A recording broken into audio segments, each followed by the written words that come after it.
Hey, Charles here with Rocky Mountain, and today I'm going to show you how to rebuild the top end on this 2023 YZ450F.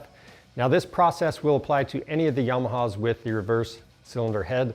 So that came out in 2010 and it's still used on the current bike. So whether you have a 250 or 450, maybe it's a YZ, a WR, or even one of the FX models, this video will help you get the job done, but there have been revisions throughout the years. So you want to refer to the manual for your bike, and that way you have the specs that are exact for the bike you have. With that being said, you're going to save a lot of money by doing this job yourself. So right here we've got a breakdown of what a dealership would normally charge and how much you'd be saving. So if you're blowing smoke or you had a part fail, whatever you have going on, we've got you covered. Let's go ahead and get started. To rebuild your top end, everybody's parts list is going to look a little bit different, but this is an example of some of the things you might need. So you're going to want to have a gasket kit. So this one's from Tusk, comes with the base, the head gasket, the exhaust, timing chain tensioner. You've got some stuff for the valve cover up here, and you've got the valve stem seals. Now over here, you're also going to want to have a piston kit. So this is the Pro X piston kit. Comes with your piston, wrist pin, your circlips, and all of your rings. We recommend doing the spark plug at the same time. And then off the OEM diagrams, we got a cam chain. So the manual recommends replacing this every time you do a piston. Now this becomes especially important if you're one of those 50 to 100 hour guys. Now we're also going to be replacing that left side or the flywheel cover gasket, because we need to remove that to replace that chain.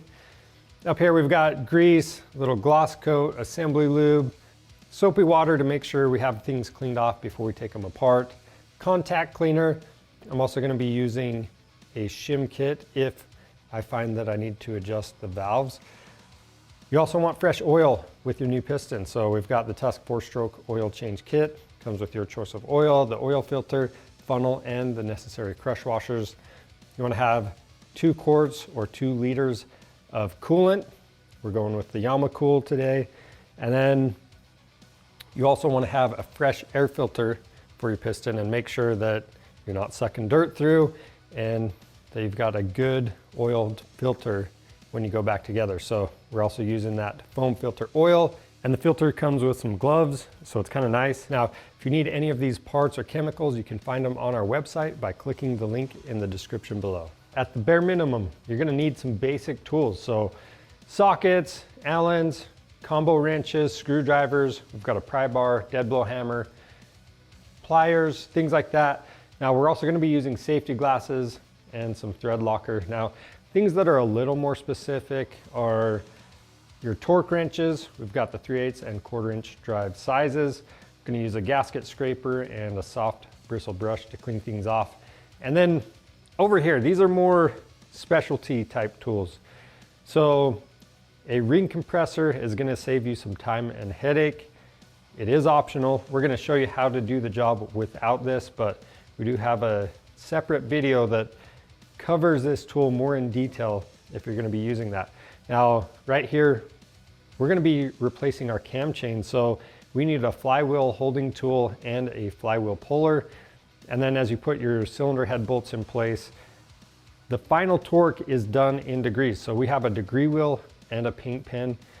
And then something that's nice to have is this auto cam chain tensioning tool. This is from K&L. And it just makes removing and installing the cam chain tensioner really easy, but you can get by just by using a screwdriver and some needle nose vice grips. Over here, I've got a flexible cylinder hone. So this is going to help deglaze and freshen up our cylinder and restore that crosshatch pattern in there. If you do that, you want to make sure you clean it out really well. So we've got some bottle brushes for that. And then other than that, you're going to need a drain pan to remove your coolant, and we're doing the oil at the same time. Now, if you need any of the specialty tools or a lot of these common tools, they're available in our Tusk Moto toolbox. So go check all of this stuff out on our website by clicking the link in the description below. To start out, I'm going to remove my skid plate, drain the coolant,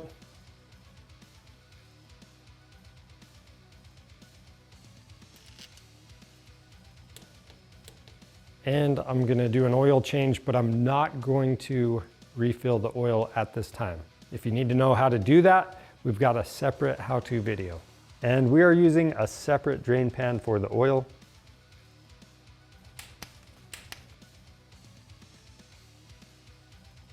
We're gonna remove our seat, our side panels, and our shrouds. Next, we'll disconnect the battery, make sure it doesn't turn over on us. Now we can remove our gas tank. We have 2 bolts in front, the fuel pump connector on bottom, and our high pressure line. So to disconnect the fuel line, we've got that clip in the front, pop up the red clip, and then there's 2 tabs you can squeeze in on the sides and remove it. And then disconnect the crankcase breather. Next up, we need to remove our exhaust.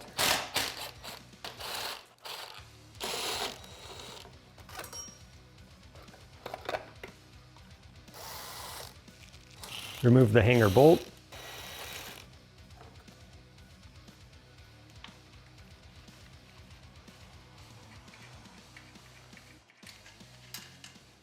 Now that you have access to the valve cover, it's a good idea to clean everything up around here. We don't want any dirt falling in.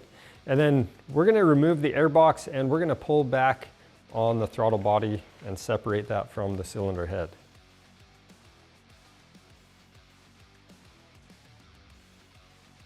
Now I've just got a rag in that intake to make sure we don't get any dirt down in there. Now with the throttle body, we've got a few electrical connectors on it, and I'm actually going to disconnect those, and that's going to give me more mobility with this so I can get it out of the way. Now to remove the spark plug cap, we've got this retainer. Some bikes are going to be a little different. You might not have that retainer. And then some bikes, they're going to have 2 bolts. Other bikes are going to have 3 like ours.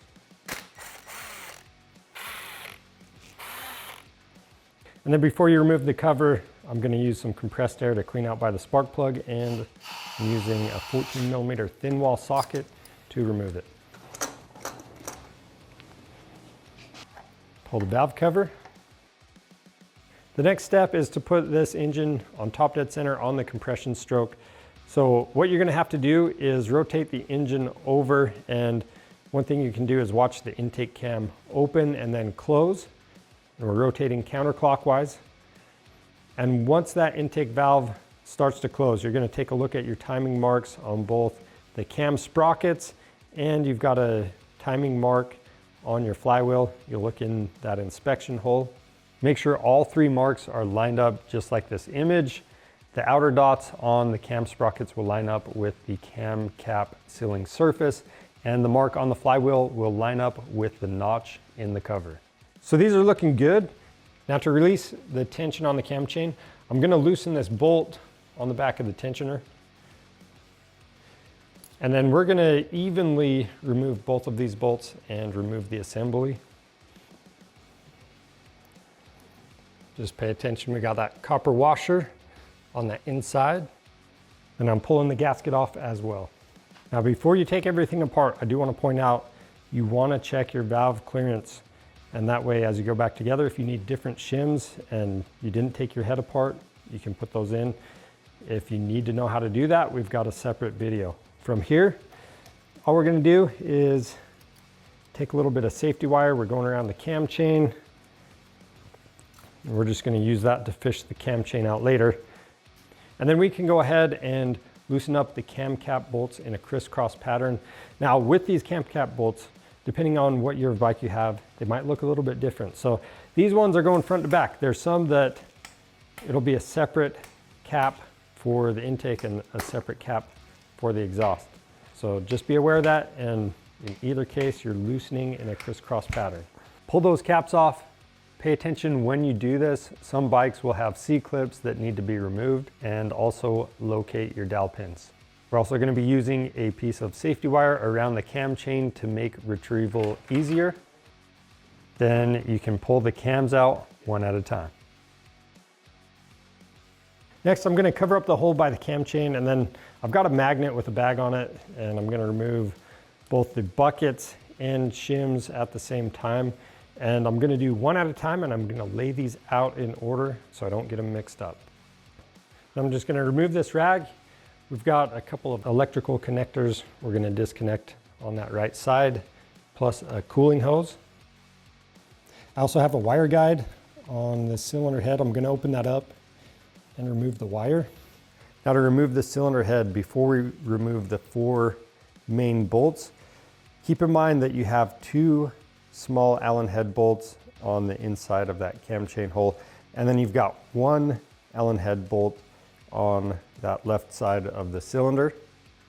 We're going to go ahead and loosen those up first, and then we can loosen up the cylinder head bolts in a crisscross pattern.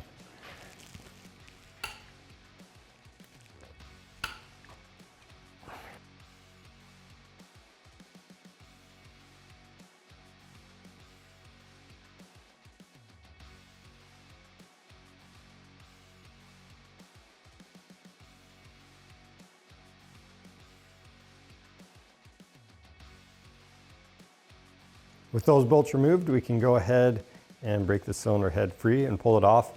And if it doesn't want to break free, you can always use a deadbolt hammer or soft face mallet to lightly tap on the side of the cylinder head to help remove it. Now with that, as you pull it out, pay attention to your dowel pins and make sure you locate them. After that, we've got our head gasket. Then there's our cam chain guide. We're just going to pull that straight out. And I'm going to pull the bolt on the side of the cylinder. We also have this pipe that a lot of times you're going to be able to twist these around and pull them out, but the way their little tab our cylinder head had on it wasn't allowing us to do that. All right, now we can pull the cylinder up. I'm just going to gently rock that back and forth. And as I pull this up, be careful not to let the piston slap against the cases. So I'm just going to use the second hand to hold that.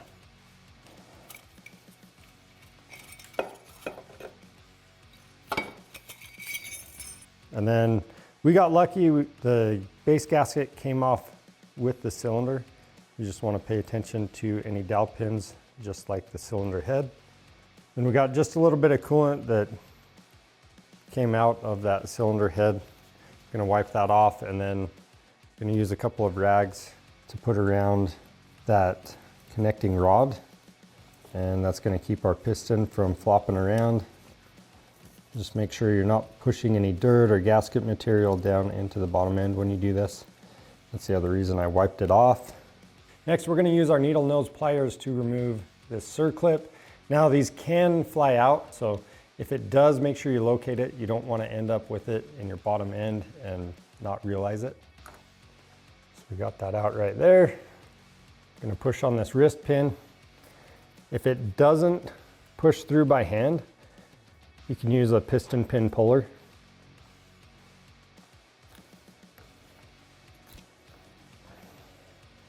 And we'll pull the piston off.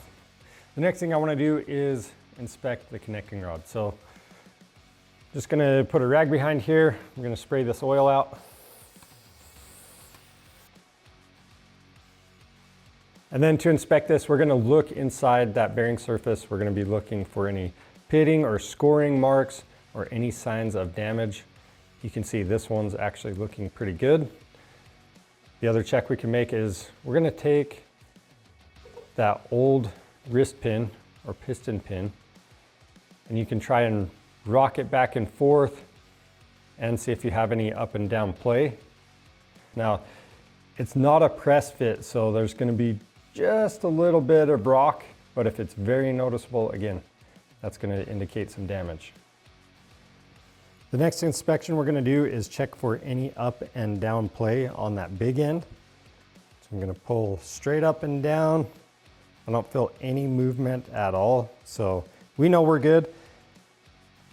Now, I will say there's going to be a little bit of side-to-side movement, so don't get that confused with up and down play. And if for any reason you have a lot of side-to-side rock there, again, that's going to indicate some wear. Now with the cam chain, we're going to inspect this just by pulling it up, and we're going to roll it just like that. And if any of these links bind up, that's going to indicate some wear. And Once these start to wear, if they are binding up, the side plates can eventually pop out and cause some serious damage. So pay attention to that, but really Yamaha wants you to replace this every time you're doing a top end. And then last thing over here, we're gonna scrape off any leftover gasket material. When you're done with that, use a little bit of contact cleaner on a rag and wipe down that sealing surface. You also want to take a look at this cam chain guide for any signs of grooves or wear. To do the cam chain, we need to cut this zip tie. Then we're going to remove our shift lever, and we actually have marks where it lines up. You can use a paint pen or a centering punch for that. And then before I pull this cover, I have the safety wire here, and I'm going to let the cover hang by that. If you don't want to do that, you can simply follow this wire up and disconnect it so you can completely remove the cover. But from here, we're just going to loosen all of these bolts in a crisscross pattern.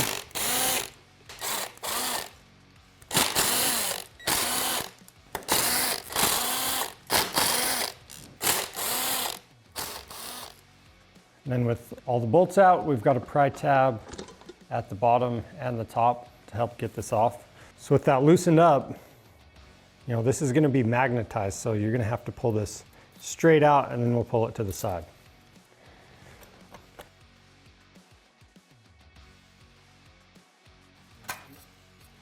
Okay. And I don't want any tension on these wires, so I'll tie this up high enough that it's not pulling on them. Okay, just like everything else, keep track of your dowel pins. And then from here, we've got this flywheel holding tool. I'm gonna put this on here so it sits against my stand when I go to loosen this. You wanna make sure it's squared up as well. And then with that, just make sure your cam chain is not binding up. We'll go ahead and use our 17mm socket and a breaker bar and loosen that up. As you pull this off, pay attention to the washer. Now to remove the flywheel, you need this 24mm puller. This one's from Tusk. It's gonna come with a couple pieces. So first one, we wanna protect our crankshaft. We don't wanna damage that as we press on it. So we're gonna install this cover. And as you do that, keep in mind, you need room for the flywheel to actually pop off. So we're gonna leave a little bit of a gap so we can tell when this breaks free. And then I'm going to take the puller itself, thread that onto the flywheel. And then we've got this bolt. I've got some grease on it. I'm gonna hold the main body of the tool with a 22mm combo wrench, and then we've got a 24mm socket for the head of this bolt. And I could remove that flywheel holding tool at this time, but I'm just gonna leave it on for assembly. So once you hear that pop, you can remove that body of the tool and remove this cover on the end of the crankshaft. Again, if you have this too far on and you didn't leave a gap in between this and the flywheel, you're never gonna hear that pop. Pull that off. You can see right here, we've got that Woodruff key stayed in place. That's exactly what you want. And then we're gonna remove this torque screw that's retaining the cam chain in place. Then we'll pull the cam chain off. Then we'll lube up the new chain, install it, set the retaining plate in place, and make sure those threads are clean. And we're gonna apply some medium strength thread locker to that bolt. We're gonna torque it to 7.4 foot-pounds. And then while we have the flywheel off, I wanna clean this gasket sealing surface just because it's easy to reach everything. And you can see we got lucky. We didn't really have any material left behind, so I'm just gonna use contact cleaner on a rag to clean that up. And then you also wanna make sure this surface this tapered surface on the end of the crankshaft. You don't want any oil or grease on that, so we're gonna wipe that off as well, again using contact cleaner and a rag. Now before I put the flywheel on, I'm gonna spray this taper out. Again, just making sure that's clean. And then we've got the Woodruff key on the crankshaft, make sure that's all the way in place. Then we can set this back on. And you're just gonna line that groove up with the Woodruff key. Then we're gonna install our washer and nut. We're gonna torque this to 48 foot-pounds. All right, now I'm gonna remove the dowel pins from the stator cover. This gasket will probably just come off in one piece. Now I am using the safety wire to hold it up, so I'm gonna have to undo that.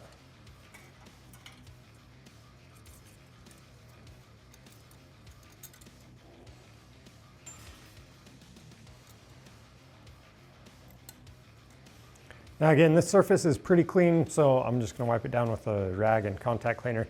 And then this grommet for the wires where they go in, if you had issues with this leaking out of the back side right here, you can always push this out and use a little Yamaha Bond 4 on there. But for us, it's looking good. So I am gonna put just a hair, just a little bit of Yamaha Bond 4 right on that front side when we go together, but that's about it. So we're gonna put that silicone sealant on there, the new dowel pins, and our new gasket, and remove this from the safety wire. And then as you set this in place, just pay really close attention. This is gonna get sucked on there. So you wanna make sure it doesn't get caught on anything. For example, we've got these two retainers for our wiring, and we don't want those to get stuck behind the cover. So I'm just gonna move those out of the way.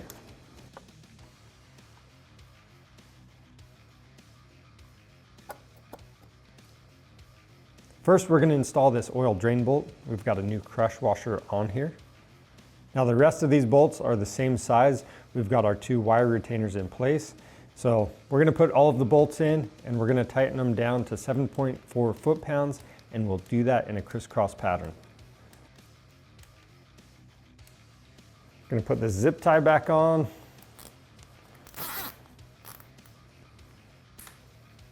And then we're gonna head over to the bench. I wanna make sure that no dirt gets down into the bottom end, so I'm gonna cover up everything with a rag for now. And last thing before we go to the bench, we're gonna reinstall our shift lever. Now over at the bench, we're gonna be taking a look at our parts. We're gonna clean and inspect them. With the cylinder head, there's a few things that you wanna know. So every time you're in here, I'd recommend replacing the valve stem seals, which means we're gonna be disassembling the head. We're gonna be doing that in a separate video, and there's also some checks to make sure your valves are in good condition. So if you're gonna be taking this apart, make sure you go check out that video. Other than that, if you don't plan on taking anything apart, what you wanna do is take a look where the cam journals ride. If these are scored or damaged in any way, you're gonna need to replace this. And then on the bottom, at a very minimum, you wanna make sure this gasket sealing surface is cleaned up. I also recommend using a little bit of carbon clean to clean the combustion chamber. Now, as you go through the process, just make sure that you don't damage or gouge the sealing surface. You just want this smooth and clean. And if you had issues with your bike overheating, you might even want to check the cylinder head for warpage, and those checks are outlined in your manual. Now over here, we've got our cylinder. So with this, again, clean the gasket surfaces, and at a minimum, spray the cylinder out. So this has a Nicosil coating, and with this, what you're looking for, if it's in good condition, you're gonna see a crosshatch pattern inside the cylinder. If it's damaged, you're gonna see score marks or even pitting, and the Nicosil can even flake off. So if you see any damage in the cylinder, that's when you're gonna wanna replace it or get it recoated. Now, with that, if you don't see any crosshatch marks, that indicates that you've got some wear on the cylinder. At that point, you're probably gonna wanna take some measurements. They're outlined in your service manual, and we recommend using a dial bore gauge with that. Now, the other thing with the cylinder, We're actually going to use a flexible hone to clean this up. It's going to help restore the crosshatch and deglaze it. It's not a requirement to do, but if you want to do that step, we've got a separate how-to video, so make sure you check it out. Now for the final cleaning on the cylinder, I'm going to use some contact cleaner on a rag. This is a lint-free microfiber cloth. I'm just going to wipe down the inside of that cylinder. And if you see any black or any color come off this cylinder, that means it's still dirty, but you can't see any of that on our rag. We know we're clean, and this is ready for assembly. Now for ring end gap, we want to double check this. Usually you're not going to have to make an adjustment, but we do have a file if we need to. So to check this, all I'm going to do is install this into my cylinder. And with that started in there, I'm going to square it up with my piston. And we're just going maybe 1/2 inch down.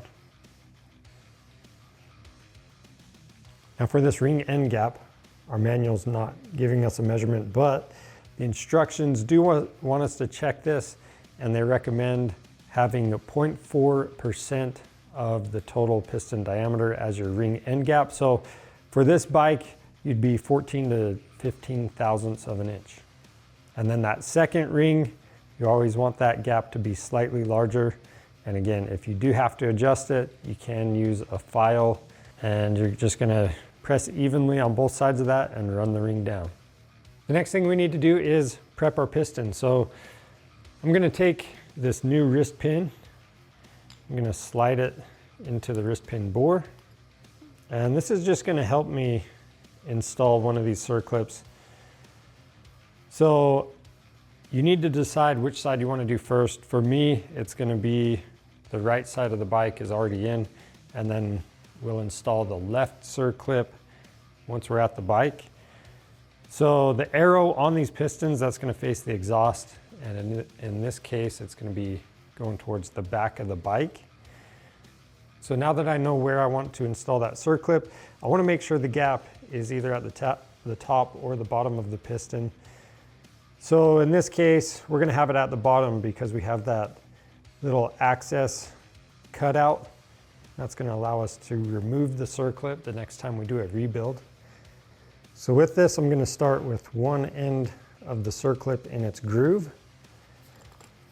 Then I'm going to take just a small flat blade screwdriver, and I'm going to use it as a ramp to help push the circlip in. And I'm just going to keep pressure on that clip with my thumb. You don't want to overexpand the circlip. You just want to gently work it a little bit at a time into its groove.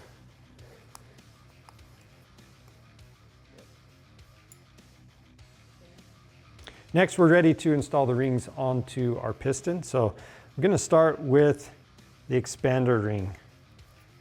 So with this, the gap I'm putting towards this intake side, and it's really important to make sure that the gap doesn't overlap the other side of the ring as soon as it comes together.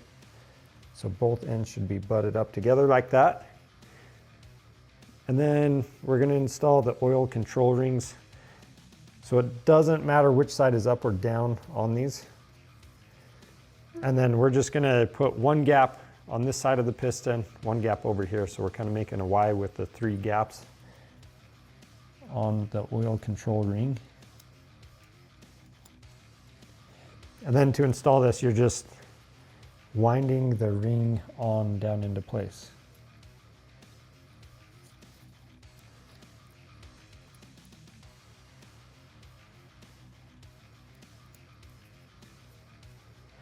Now for the top 2 rings, you want to take a look at them, and you should see a marking right next to the gap on either side of the ring. That marking is going to be facing up.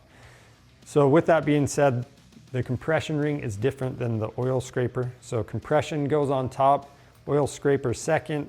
And the marking on our oil scraper, it's really faint. It's kind of hard to see, but it is there. So we've got an N on both of ours. So with this compression ring being different, on this Pro X kit, it's actually a little bit thinner. It's just not as wide as the second ring. But on other bikes, both of these are going to be the same width. So you're really just going to have to pay attention and refer to any instructions that came with your rings, or check your service manual with that. But typically, second ring is going to be this darker gray ring. Now for the second ring gap, we're going to have that be on the right side of the bike. And with these being a little more stiff, just be really careful. You don't want to scratch your piston as you set it in place. And then I'm going to flip this piston. So this gap is going to be facing the left side of the bike when the piston's installed.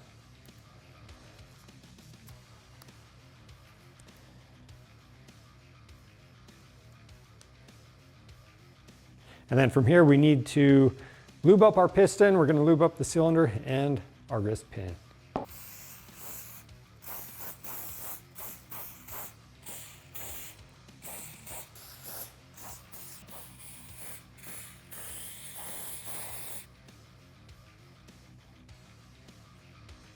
Okay, over at the bike, you want to make sure you have the small end on the connecting rod lubed up. And now we can set that wrist pin into the boss on our piston. And keep in mind that, again, this is a reverse engine, so we have these cutouts for our intake valves. Those are going to be going towards the front of the bike, the small cutouts to the back, and we also have this arrow to remind us. So make sure you have the correct orientation on your piston. We're going to slide this over the connecting rod and push the wrist pin in and through.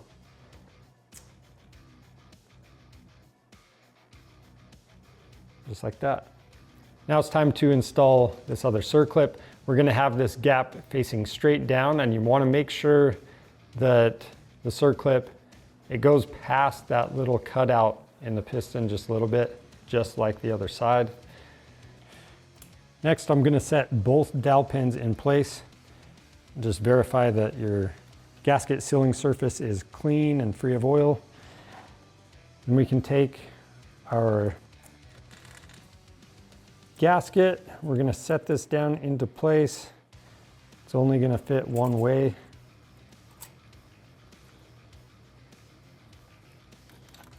There we go. I'm going to put this wire back on the cam chain. Next, compress the rings with one hand as you slide the cylinder on. You want to make sure that the cylinder doesn't catch on the rings when you do this. Then pull the rag from the bottom end and press the cylinder all the way down.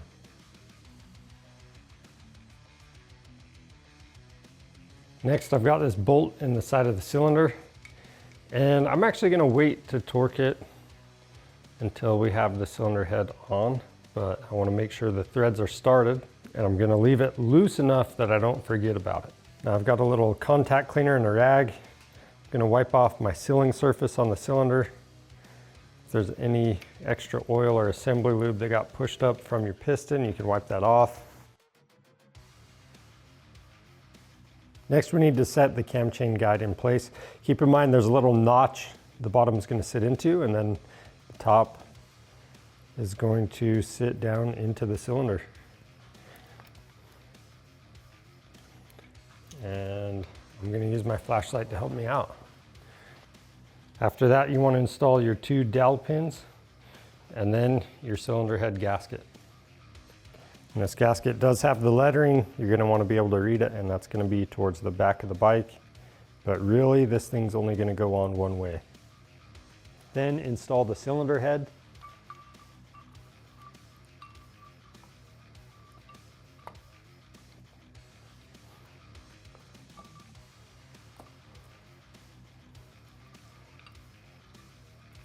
Next, we have the two Allen head bolts that go in the side of our cylinder head. And I've already put some thread locker on them. And we're not going to tighten those all the way down yet. Now for the cylinder head bolts, we're going to apply some moly grease to them. If all you have is assembly lube or assembly grease, that's going to work too. Don't forget the washers. Then we can install the cylinder head bolts.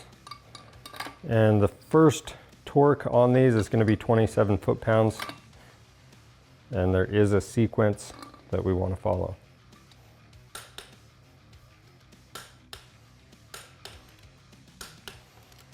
Now with those tightened down in the sequence, 1, 2, 3, 4, I'm going to remove bolt number 1 now, and you only want to remove these one at a time. We're going to go through another sequence. So we're going to take this back out and re-grease everything on it. And we're going to drop that back in place. We're going to torque it to 13 foot-pounds. I'm going to mark this with a paint pen and then one spot on the head. We're going to go 90 degrees and then repeat those steps for the remaining bolts going in order. So 2, 3, 4.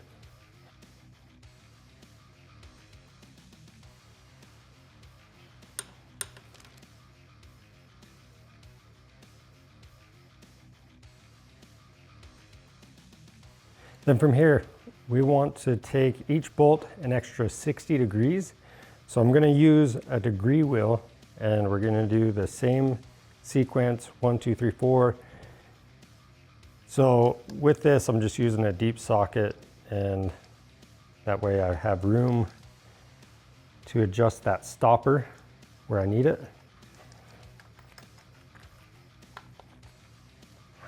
And then with that locked in place, we'll go ahead and tighten our bolt down.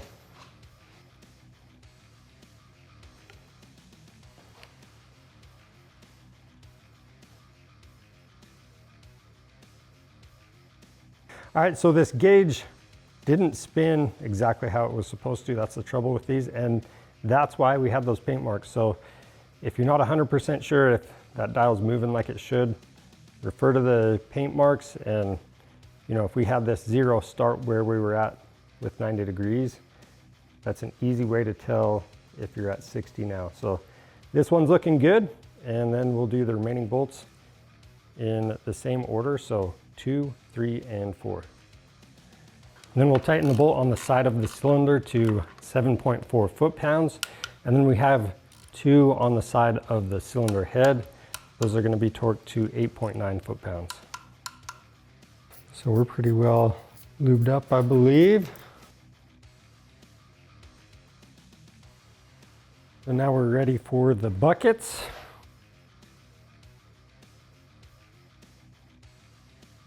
Now I can't stress this part enough. As we're going together, we're making sure that all of our parts have plenty of assembly lube on them. And then with the intake cam, we're going to install that one first. I've verified my timing mark on the flywheel and that flywheel cover. So from here, we've got the 2 dots on the intake cam. The second dot, that one's going to be flush with our cam cap holder where that seam is. On some bikes, it's going to be flush with the cylinder head. So again, refer to your manual. And then on the exhaust cam, we just have the 1 dot, and it's going to be facing the back of the bike.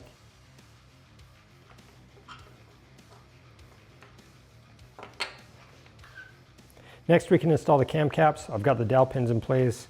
The bolts are lubed up, and as I put this on, this one with the E, that's going to be on our exhaust cam, but really with those dowels, this is only going to go on one way. And then the cam caps are going to look different from bike to bike, so again, be aware of that. And if you have those C-clips or little half moon inserts, make sure those are in place if your bike calls for them. And we're gonna tighten these down in a crisscross pattern. Our bike is 7.4 foot-pounds. Some of them are gonna be 7.2. Now for the cam chain tensioner, I've put my new gasket on and I've got the 2 bolts in place.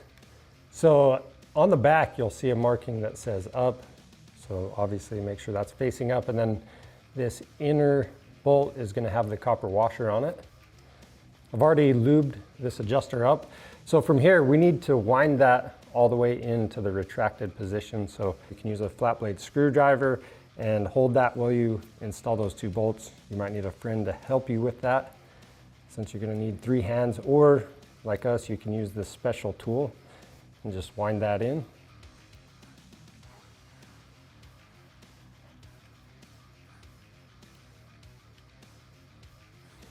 Okay, so With that all the way in, we can go ahead and set the tensioner in place. We're going to thread the bolts on, and we're going to torque these down to 7.4 foot-pounds. And from here, all you need to do is pull the special tool out, or if you did use the screwdriver, make sure it's all the way clockwise right now, and then just pull it straight out. That should put tension on your cam chain. Make sure it's nice and snug. Ours is looking good, so we can move on. And we're going to put that cap bolt on, and that just gets torqued to 4.4 foot-pounds. And we're going to wipe off the sealing surface for the valve cover gasket.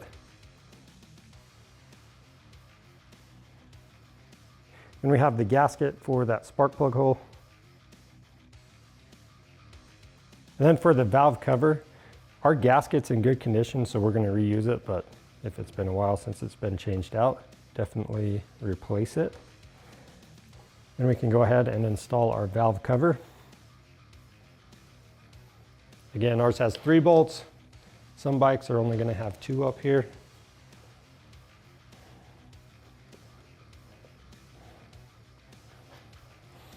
And then we'll go ahead and tighten these bolts down to 7.4 foot-pounds. And after that, we're going to install our new spark plug.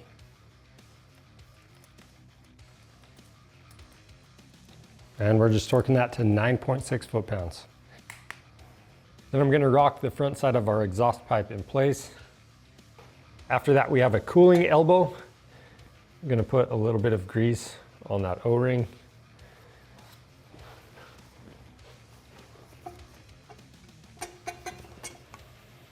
Then install and tighten the bolt. After that, we've got the ground wire. Then I'm going to install my cooling hose. And we've got our electrical connector and our boot. Then we have our spark plug boot. Make sure that's clipped all the way onto your spark plug. We're using a little gloss coat or silicone spray to help that go on a little bit easier. And we've got a retainer for that boot. Tighten down the nut. Not all bikes are going to have this. After that, we're going to reinstall the throttle body. There's a little locating tab on the front side, and we'll tighten that hose clamp down and then reconnect all of our electrical connections.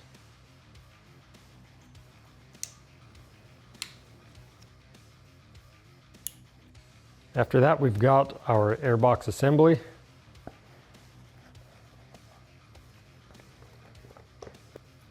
Then clip in the sensor. Hook up that crankcase vent and make sure the boot is all the way on the throttle body. Then we'll tighten down that clamp. Now we're going to clip that starter wire back into place. And we've got our exhaust gasket. So there's that little tab sticking out. That's going to be at the top left side of the bike.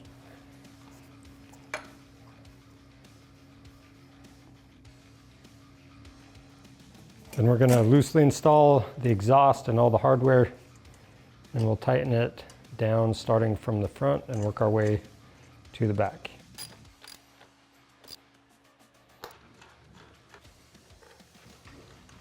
Cool. And we've got that cover. Now we're going to install our gas tank.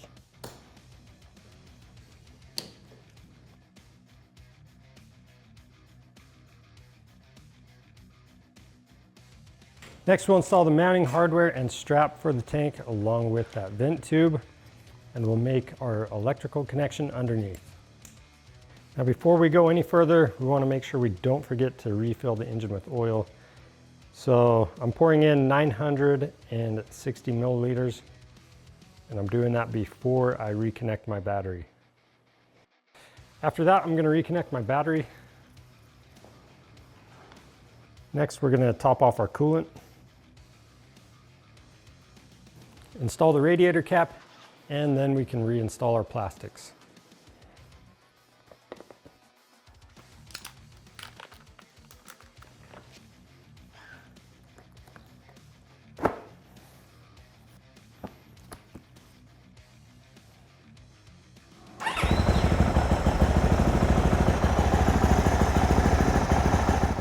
All right, so that's it for rebuilding the top end on your late model Yamaha with the reverse cylinder head. If you have any questions, leave those down in the comments. And if you need any parts for your bike, you can find that stuff on our website. We've got special tools on there as well. So check those out. Subscribe to our channel for more helpful content. And if you like this video, give us a thumbs up. I'm Charles with Rocky Mountain ATV MC. Thanks for watching.